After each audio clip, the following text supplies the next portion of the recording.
امریکی اخبار وال اسٹریٹ جرنل نے انکشاف کیا ہے کہ ٹرمپ مشرق وسطی میں اضافی 10,000 زمینی دستے بھیجنے پر غور کر رہے ہیں۔ وال اسٹریٹ جرنل کے مطابق پینٹاگون امریکی صدر کو مزید فوجی آپشنز کے طور پر مشرق وسطی میں اضافی 10,000 فوجیوں کی تعیناتی پر غور کر رہا ہے۔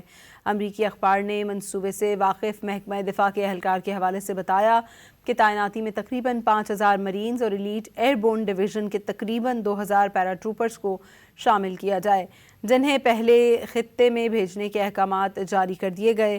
ممکنہ طور پر انفینٹری اور بختربند گاڑیوں کی فراہمی بھی منصوبے کا حصہ ہے۔ عرب میڈیا نے گزشتہ روز رپورٹ کیا تھا کہ پینٹاگون نے اضافہ 2,500 فوجیوں کو مشرق وسطی بھیجنے کی منظوری دے دی ہے۔ امریکی اخبار وال اسٹریٹ جرنل نے انکشاف کیا ہے کہ ٹرمپ مشرق وسطی میں اضافی 10,000 زمینی دستے بھیجنے پر غور کر رہے ہیں۔ وال اسٹریٹ جرنل کے مطابق پینٹاگون امریکی صدر کو مزید فوجی آپشنز کے طور پر مشرق وسطی میں اضافی 10,000 فوجیوں کی تعیناتی پر غور کر رہا ہے۔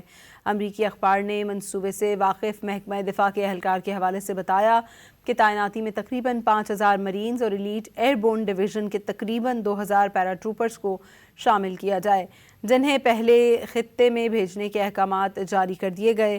ممکنہ طور پر انفینٹری اور بختربند گاڑیوں کی فراہمی بھی منصوبے کا حصہ ہے۔